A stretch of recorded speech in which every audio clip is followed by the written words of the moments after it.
Bonjour à tous, bienvenue dans l'émission Rencontre. Le président algérien Abdelmadjid Tebboune a effectué du 17 au 21 juillet une visite d'État en Chine. Il s'agissait de sa première visite en Chine depuis le début de son mandat. L'amitié entre la Chine et l'Algérie remonte à loin. L'année 2023 marque le 65e anniversaire de l'établissement des relations diplomatiques entre les deux pays. La Chine a été le premier pays non arabe à reconnaître le gouvernement provisoire de l'Algérie en 1958. L'Algérie a quant à elle joué un rôle important dans le rétablissement du siège légitime de la Chine aux Nations Unies en 1971. En 2014, l'Algérie est devenue le premier pays arabe à établir un partenariat stratégique global avec la Chine. Les deux pays n'ont cessé de renforcer leur coopération dans divers domaines. Dans ce contexte, quelle importance revêt cette visite du président algérien en Chine? Quelles sont les perspectives de la coopération entre les deux pays? Aujourd'hui, dans cette émission, nous allons en discuter avec deux invités, M. Ding Yifan, chercheur principal à l'Institut Taihe, et M. Mebarek Boukapa, président de l'Union nationale des scientifiques et technologues algériens. Bienvenue dans notre émission. Alors, à l'occasion du 65e anniversaire de l'établissement des relations diplomatiques sino-algériennes, les deux présidents se sont rencontrés en personne pour la première fois. Monsieur Ding, d'après vous, quelle importance revêt cette visite du président algérien en Chine? La visite du président algérien en Chine marque le début du renforcement des relations diplomatiques entre la Chine et l'Algérie, mais aussi marque aussi le renforcement de coopération de ces deux pays dans beaucoup de domaines. Comme vous l'avez déjà remarqué, en fait, l'Algérie et la Chine se sont engagés dans un partenariat global dans beaucoup de domaines, développement économique, recherche scientifique, technologique, mais aussi d'échanges culturels. Et en fait, l'histoire a montré que l'amitié entre l'Algérie et la Chine peut faire l'épreuve du temps. Donc, on a été toujours de très bons amis depuis l'établissement des relations diplomatiques. Et vous, M. Boukapa, que pensez-vous de cette visite de votre président en Chine? Cette rencontre au plus haut niveau, moi je considère que c'est la consécration et le couronnement d'une amitié réelle qui a duré très longtemps et d'un long processus de maturation et de consolidation de l'amitié entre les peuples algériens et chinois. Je dirais aussi que ce qui rend cette amitié si intéressante et si singulière, pourquoi si intéressante et si singulière? Parce que pour qu'une amitié s'établisse entre deux pays, il faut qu'ils aient des points communs. Soit la langue, soit la culture, soit la religion, soit l'ethnie, quelque chose de commun. Or, entre la Chine et l'Algérie, il n'y a rien de commun. Mais alors là, rien. Alors je me demande pourquoi cette amitié. Oui, la distance, c'est 12 000 kilomètres. La langue, c'est complètement différent. Complètement. La religion, c'est complètement différent.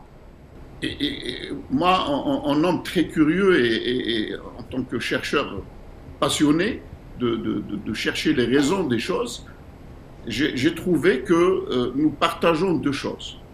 D'abord, l'amour de la liberté. Et nous avons, et la Chine et l'Algérie, connu différemment le colonialisme. Nous en avons souffert. Nous avons connu les guerres. Et à chaque fois, la loyauté a été au-dessus des souffrances. Mais ce qui est encore plus important, c'est la morale.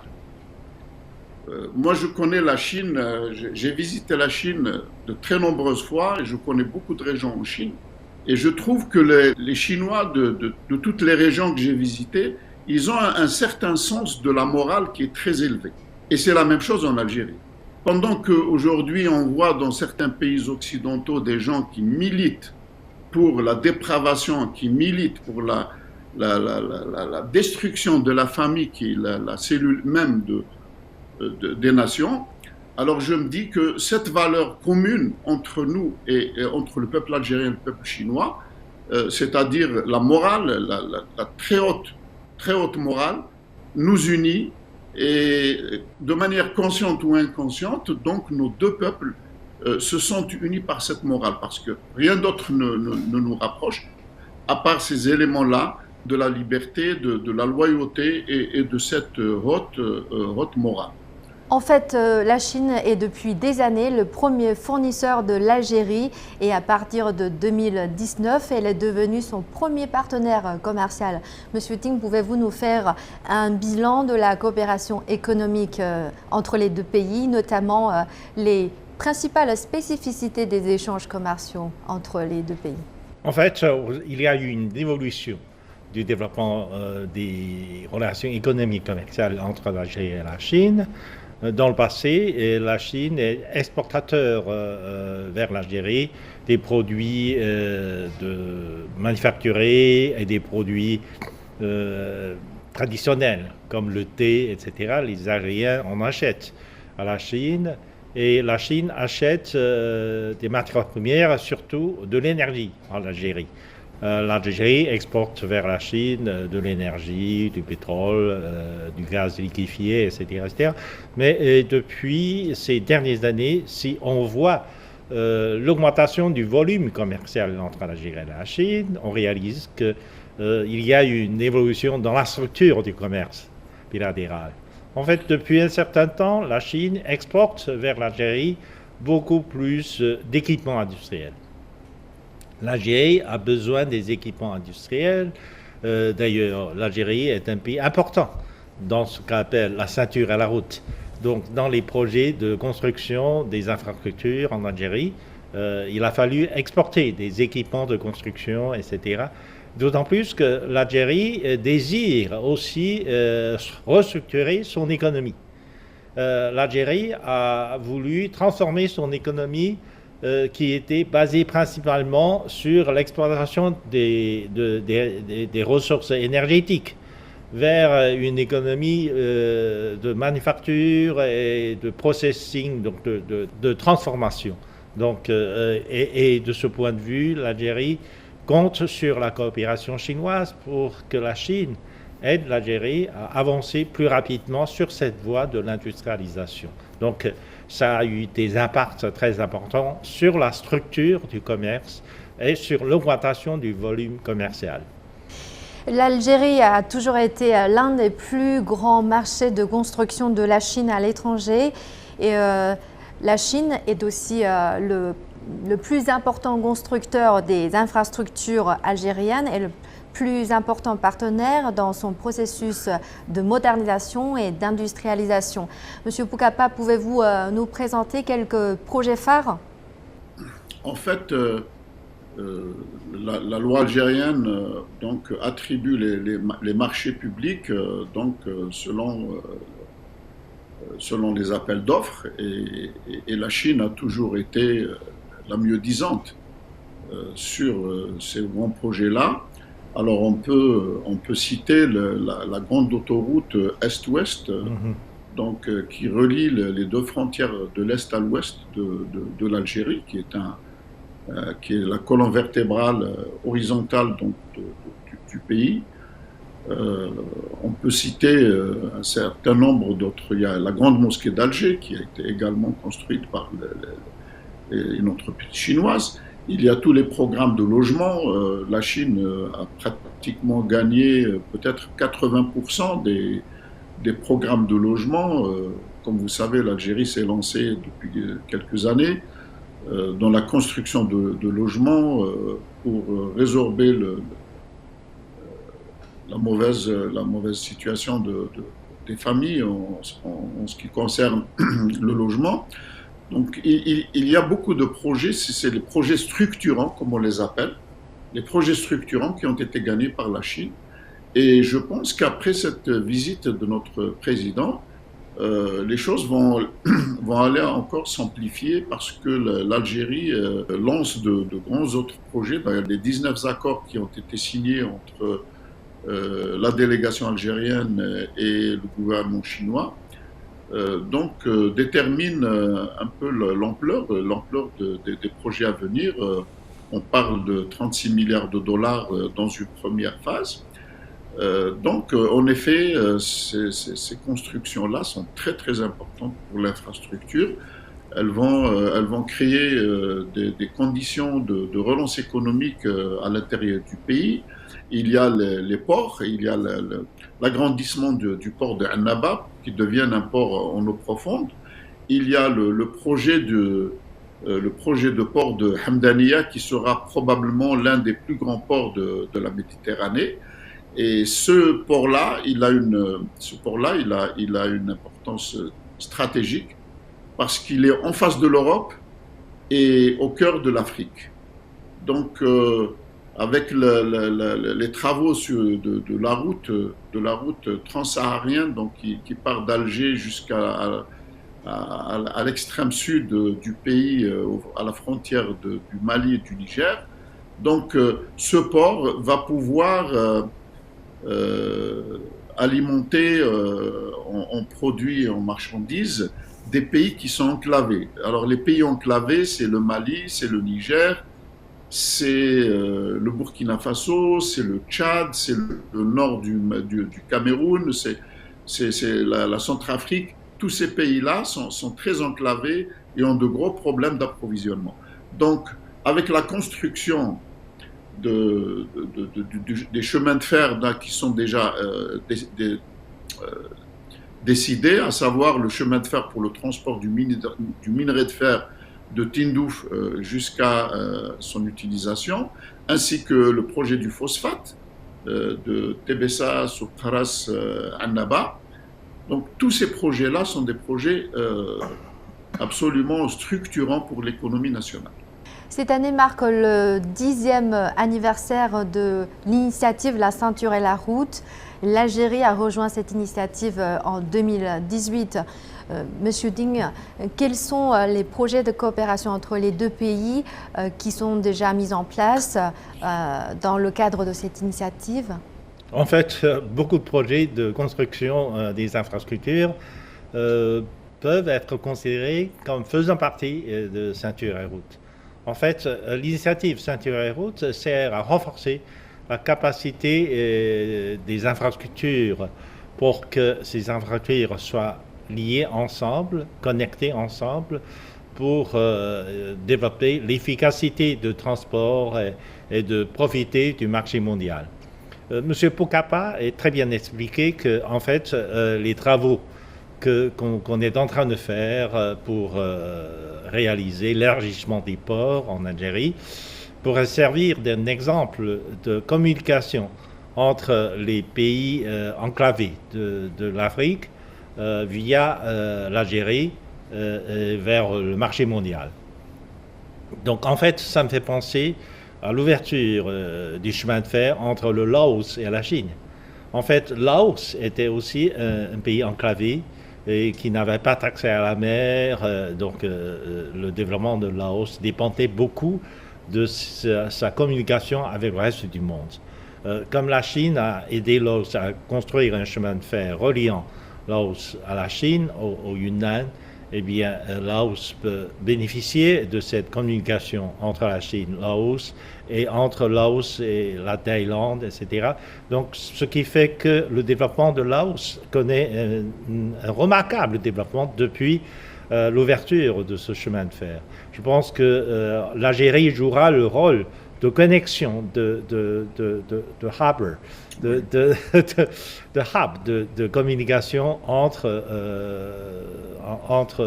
la Méditerranée, donc le marché mondial, et beaucoup de pays de l'Afrique.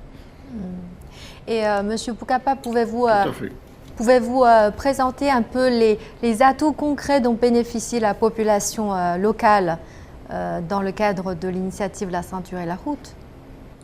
Oui, en fait, dès qu'un projet est réalisé, il bénéficie directement à la population locale en créant de la richesse, en créant de l'emploi, en créant des activités nouvelles et en élargissant le champ d'action, donc y compris d'autres secteurs. Pourquoi? Parce que c'est des projets C'est des projets structurants qui favorisent donc d'autres activités autour d'eux. Donc il y a les emplois directs et les emplois indirects. Il y a les richesses générées directement et les richesses générées indirectement par ces projets-là. Maintenant, après avoir fait, les deux gouvernements, le gouvernement algérien particulièrement, aura fait un peu le bilan de toute cette activité-là, moi je pense maintenant à l'agriculture. L'agriculture, c'est très important. La petite et moyenne industrie, qui est du ressort du secteur privé en Chine et qui est florissante, absolument florissante, et également de l'enseignement et surtout l'enseignement professionnel.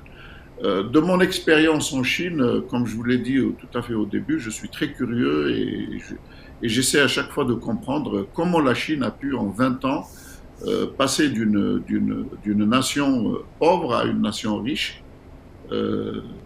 Quels sont les secrets? Bon, les secrets, c'est simple. La Chine a mis le paquet, et ça c'est un ami chinois qui me l'a dit, a mis tous ses efforts dans la formation professionnelle, de manière à avoir formé des millions de professionnels de haut niveau, c'est-à-dire des maçons, des électriciens, des chaudronniers, des plombiers, mais c'est ça qui est à la base du développement économique.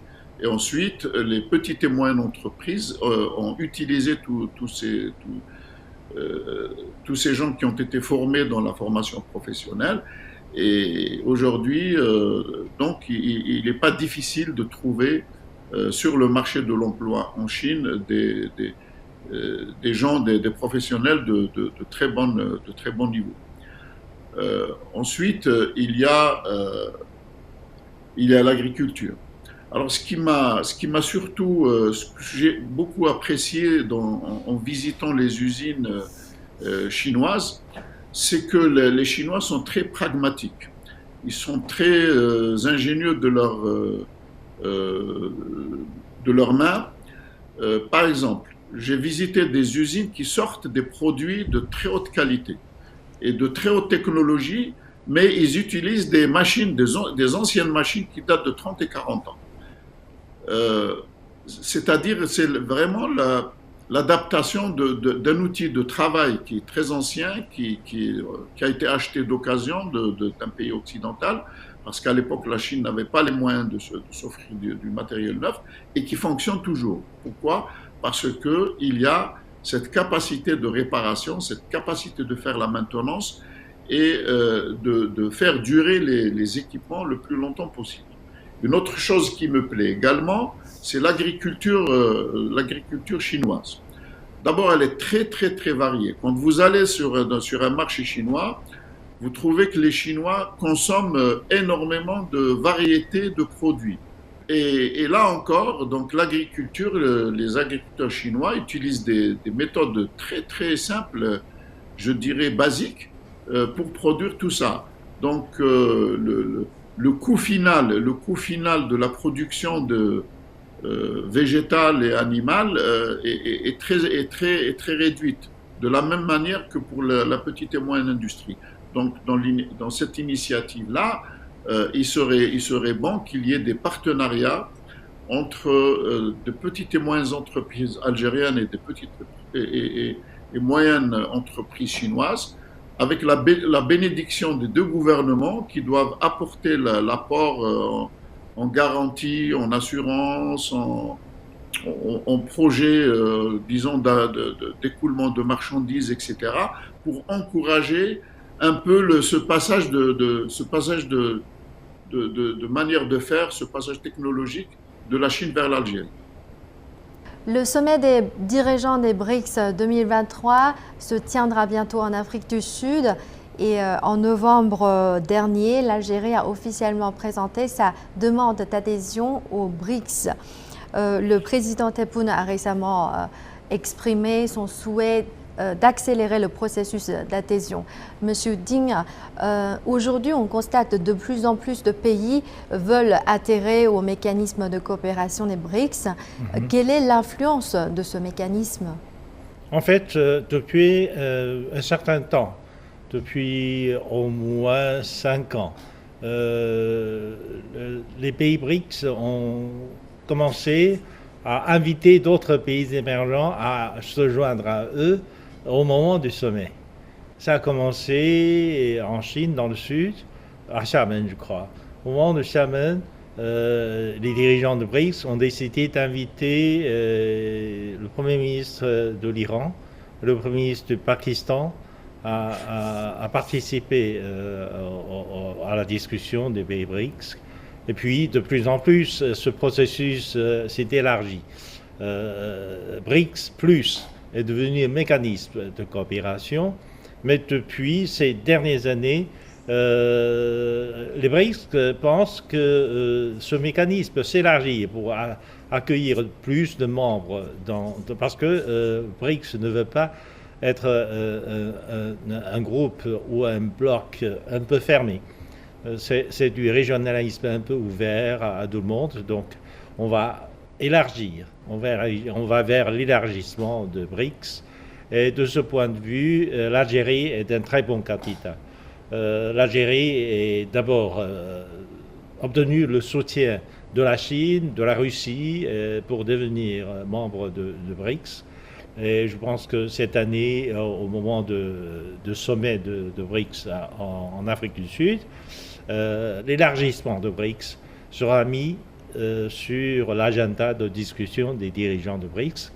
En plus, cette année, il y aura, comme l'Afrique du Sud, un pays hôte de sommet de BRICS, l'Afrique du Sud a décidé d'inviter tous les dirigeants des pays du continent africain à participer à ce dialogue. Donc il y aura une première rencontre, premier dialogue entre BRICS et les autres pays du continent africain. Et ça aussi, c'est un signe assez important pour dire que finalement, les pays BRICS vont jouer un rôle de plus en plus important en unissant les efforts des autres pays en développement du continent africain. On pourrait penser que dans l'avenir, on pourrait inviter aussi les pays latino-américains, lorsque le Brésil serait pays hôte de BRICS. On pourrait aussi inviter les autres pays en Asie, en Chine ou l'Inde, pourrait aussi inviter d'autres pays asiatiques. Ce serait une restructuration de ce qu'on appelle le Sud global. Le Sud global est composé des pays de l'Afrique, d'Asie et de l'Amérique latine. Et ce serait, disons, l'émergence du Sud global sur l'échiquier international. C'est la première fois que les pays en développement vont jouer un rôle plus important que les pays anciennement développés ou anciennement industrialisés. Cette année marque le 60e anniversaire de l'envoi par la Chine d'équipes médicales en Algérie. Dès avril 1963, la Chine a répondu à l'appel à l'aide de l'Algérie en envoyant une équipe médicale. Il s'agissait de la première équipe médicale envoyée par la Chine à l'étranger, mais aussi la plus importante et la plus influente. Monsieur Bokapa, quel regard portez-vous sur cette coopération médicale entre les deux pays? À l'indépendance, en 1962, lorsque l'armée française est partie, il y avait très peu de médecins en Algérie. On peut dire qu'il n'y en avait pas. Donc la Chine a été la première à répondre présent. Il y a eu d'autres pays aussi du bloc socialiste, mais surtout la Chine a répondu présent. Et personnellement, je suis particulièrement sensible à cette question parce qu'elle me renvoie à mon enfance dans mon village qui s'appelle Harris, mon village natal, au cœur du massif des Aurès, où il n'y avait aucun médecin après l'indépendance de 1962. Et les habitants de cette région pauvre et isolée ont trouvé, heureusement, cette équipe médicale chinoise qui était une quinzaine de membres multidisciplinaires et qui était complètement dévouée à leur mission. Cette équipe était particulièrement connue pour la chirurgie et l'ophtalmologie. Personnellement, j'ai même été soigné plusieurs fois pour mes angines ou quelque chose comme ça alors que j'étais enfant. Et effectivement, c'est très émouvant d'en parler aujourd'hui avec le recul de ces 65 ans, mais la Chine a répondu présent. Depuis sa prise de fonction, le président Tebboune s'efforce de créer une nouvelle Algérie, marquée notamment par la diversification de son développement économique. Et en 2022, les deux pays ont signé une série de documents importants, notamment le plan quinquennal pour la coopération stratégique globale Chine-Algérie pour la période 2022 à 2026. Et lors de cette rencontre à Beijing, les chefs d'État des deux pays ont convenu d'approfondir continuellement leurs relations. Monsieur Boucapa, quelles sont vos attentes sur la coopération bilatérale à travers vos longues expériences en Chine, à travers vos observations, quels sont les domaines les deux pays peuvent renforcer leur coopération ou bien de quelle manière ils peuvent travailler ensemble, coopérer, renforcer leur coopération dans votre domaine d'expertise, la technologie par exemple? C'est simple, la Chine est en train de devenir le premier pays au monde en termes de technologie, l'un des premiers au monde en tout cas. Et donc de mon expérience, la Chine est très favorable au partage de connaissances. À l'inverse de certains pays développés qui ne partagent pas la connaissance, mais qui veulent juste vous vendre des produits. Par contre, les industries, les usines chinoises, on y entre très volontiers sans aucun problème. Donc je pense que la coopération entre l'industrie technologique algérienne et l'industrie technologique chinoise est très prometteuse. Maintenant, il faut mettre en place le cadre de coopération parce que bon, les chefs d'État, ils ont fait leur travail, ils ont créé le cadre global. Maintenant, il s'agit de créer les cadres d'exécution de ces conventions, et il y en aura d'autres, particulièrement pour le secteur privé, donc qui est très réactif. Moi, je pense que le plus gros est fait à travers cette visite historique. Maintenant, il appartient aux opérateurs économiques des deux pays de créer des systèmes d'échange, des systèmes d'investissement mutuel pour aller de l'avant. Je pense beaucoup à la formation professionnelle, c'est très important. L'expérience chinoise nous sera extrêmement utile. Dans la petite et moyenne industrie également, en utilisant des moyens simples et pas très onéreux, et également dans l'agriculture, parce que l'agriculture algérienne n'est pas très variée, alors que nous disposons d'un potentiel agricole extrêmement important. Nous avons 4 saisons en même temps, parce que entre le nord de l'Algérie et l'extrême sud de l'Algérie, vous avez les 4 saisons. Donc il y a des possibilités de production agricole absolument extraordinaires, d'autant plus que nous sommes à 1 heure de vol de l'Europe, qui reste un marché très important. Donc avec la coopération chinoise, soit dans le cadre de l'agriculture ou de l'industrie manufacturière, l'Algérie peut jouer un rôle de hub et de nœud final à la ceinture et la route. Le chemin de la soie, la route de la soie pourrait se terminer dans le port de Hamdania pour alimenter en produits chinois, en produits algériens et l'Afrique et l'Europe et le bassin méditerranéen. Donc toutes ces possibilités-là existent. Le cadre a été mis en place par les deux chefs d'État solennellement. Maintenant, il appartient aux deux gouvernements, aux associations, etc., d'œuvrer pour concrétiser ce programme-là. Je vous remercie M. Ding et M. Boucapa d'avoir participé à cette émission. Voilà, c'est la fin de cette émission Rencontre. Merci de nous avoir suivis. À la prochaine.